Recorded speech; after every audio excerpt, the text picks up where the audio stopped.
Let's bring in CBS News national correspondent Lana Zak. She is in front of the Holy Name Cathedral in Chicago. Lana, good morning to you. We're all wondering if this Pope is going to bring deep dish pizza to Italy now. What has the reaction been where you are?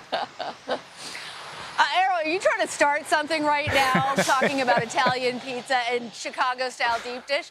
You know, I will tell you, though, that there is a hot dog joint here in Chicago, another famous Chicago staple, that currently has up on its sign, written in Latin, "He ate our dogs," meaning that this Pope is so accessible, not only to Chicagoans, but to Americans as a whole. And, you know, I was reading NCR when they were coming up with their different stats about who we should be watching.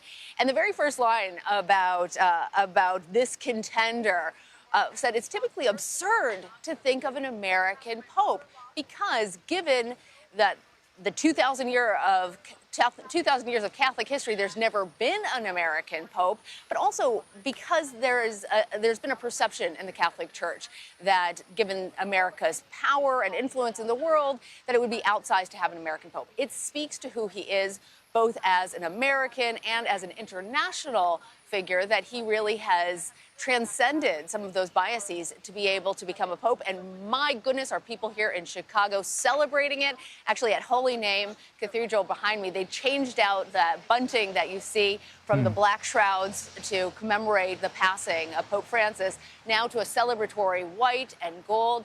As all of Chicago and this country, the Catholics are rejoicing to know that one of their own has now taken up that head position.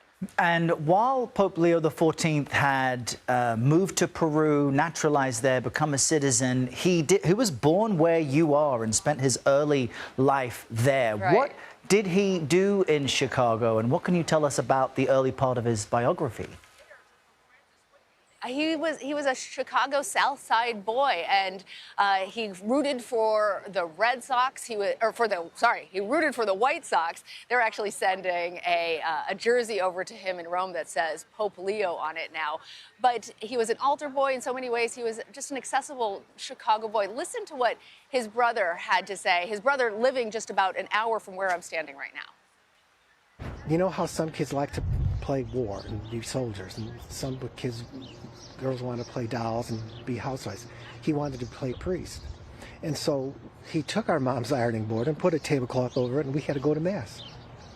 And we went to Mass, and he knew everything. He knew his prayers in Latin, he knew his prayers in English, and he did that all the time. And he took it totally serious. It was not a joke. It was not a game. He was dead serious about it. He was educated here in Catholic schools, and actually his parents came from that as well. His dad, an educator, his mom, a librarian, and all of them deeply rooted in the Catholic faith. So it's perhaps not surprising that we heard that from his brother. Errol? Yeah, and Lana, you know what it's like to have siblings. Is that brother dealing with not being the favorite in the family anymore? Who knows what comes next? Lana Zak, live for us in Chicago. Great to see you, Lana. Have a great weekend.